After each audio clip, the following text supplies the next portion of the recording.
Hi guys, this is LT Survival, and today's video, besides showing off my new banner with the custom link on it, it is identical to the other, but with the custom link, I've ordered a new banner. Decided that to try it out, and it's nice. So this banner is gonna stay on the wall here when I film, and you see I have one of those magnets there that's gonna be used somewhere else. I'm a member of Vistaprint promo box, so they send me promotional product like this t-shirt, the magnet, the banner, yeah, and this one I customized to get the new address. But let's come back to our knife. So if you want to know what is this Hystoric knife, the manufacturer dates from 1888 to 1990. So stay tuned, we'll be right back.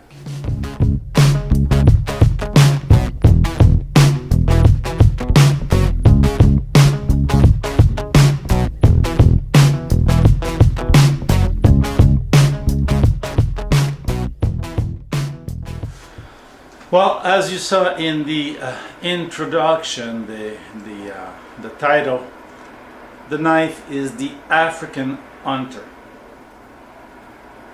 It is made in Germany again, one of those. I don't know why, but a lot of the knife we were able to buy in the 1950s here in Canada were made in Germany. Great quality, and this one in particular. The African Hunter, here with the original sheet. I'm going to show you close up, of course. The African Hunter, and I've taken some very close up details that you're going to be able to see with the microscope. I have bought a microscope. This one is a design from Anton, and I might just blow the pronunciation of the last name. Wingen, okay. Knife's work, the manufacturer was open from 1888 to 1990. That's quite close. Made in Solingen, Germany. Another one of the Solingen line. And I'm saying that because you're going to see a characteristic on it that is typical of many of the knife in the Hystoric variant I've shown you. The factory produced high quality instrument, knife, razor, dagger, anything that cuts basically.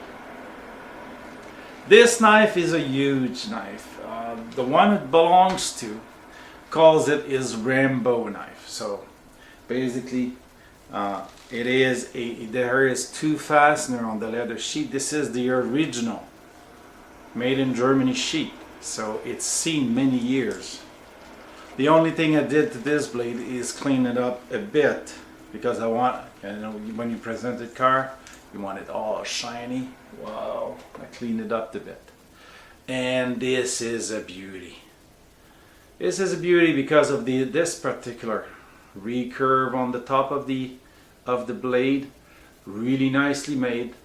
But the stock of the blade, beside the pointy part and blade itself and the edge, or the bezel of the edge, the stock is really thick.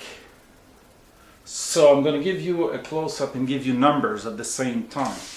So I'm bringing my notes with me so I can read them. You're going to hear them drop to the floor.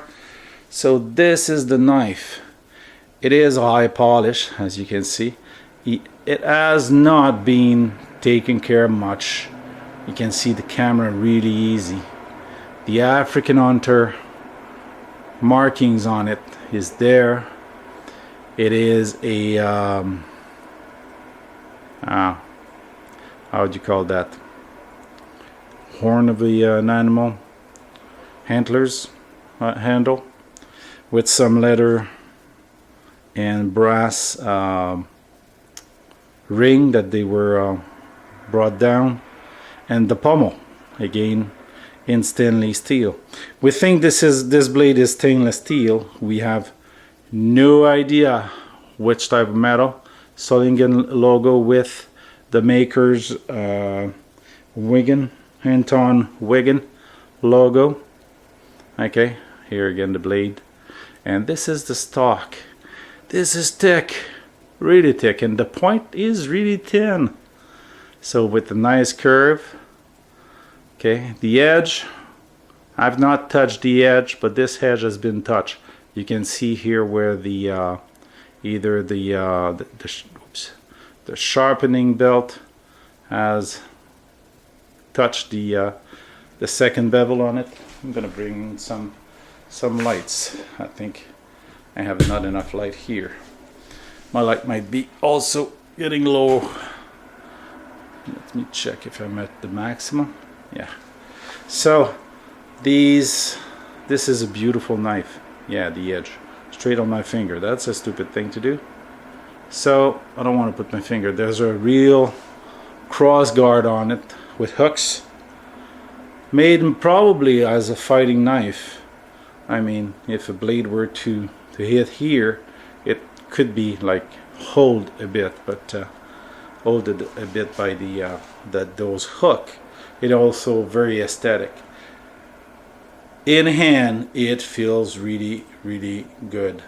It's not round. It's not exactly round, but it is like a good grip, good purchase on it. I have large to extra large hands, so fills the handle pretty well. Some leeway, and the most beautiful part of it is the pommel. See that again? Yes, you've seen that on my knife. You've seen that on my father's knife.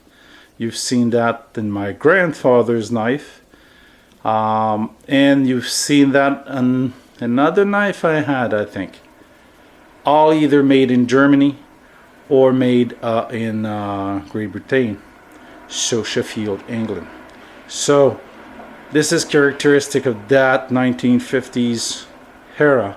It's not a pin, but it's a bolt, bolted down, then cut and stripped, so it doesn't move. So I'll show you some close-up of the markings here, here, and the bolt. Okay, I'm going to insert them here, and then we'll come back to the tabletop. I wanted to give you the dimension. I'm going to give you them in both inch and centimeters. So 13-inch overall length of the knife.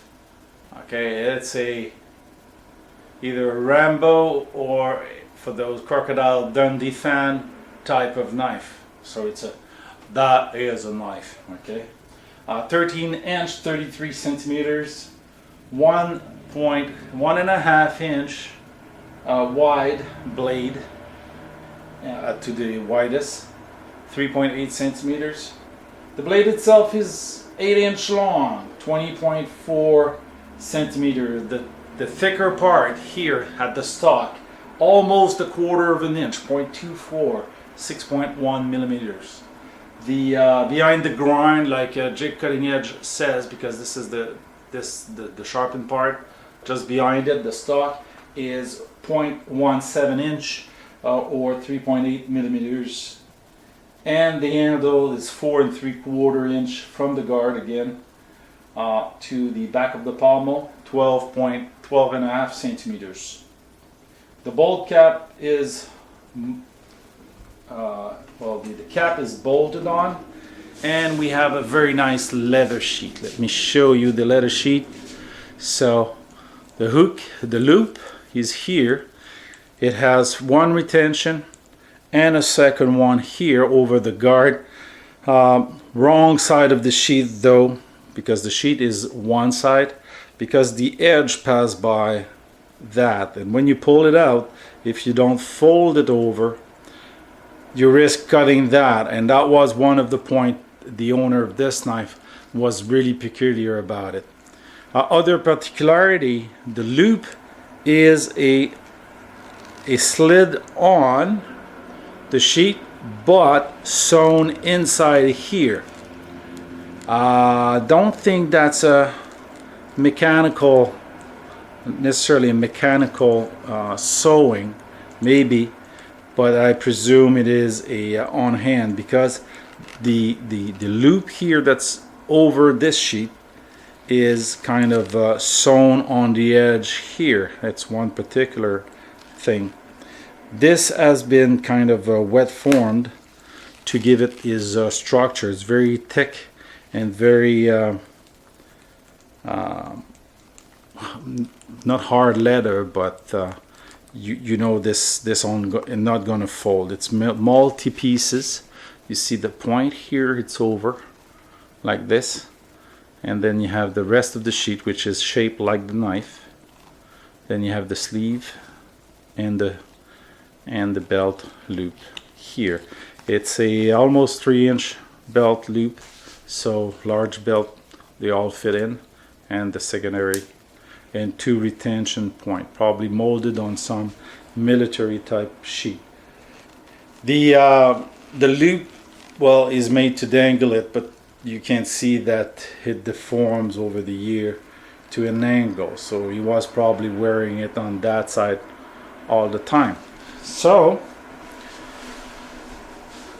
this is it. This is one more of those beautiful knife. Again, we find the rivet on the handle. I've shown you a picture. The rivet on the handle to hold the 2-piece of stag. Stag handle. It's the stag handle, and it's 2 pieces joined together and then sanded a bit to make it beautiful. Beautiful, beautiful, beautiful, beautiful knife. It has a nice balance to it too. It feels good in the end. Another one I wouldn't mind getting my hands on. Fortunately, it's not in my family. Oh well. But at least I can say I have handled an African hunter. If you like this video, please give it a thumbs up, share and subscribe, and we'll see you in the next video.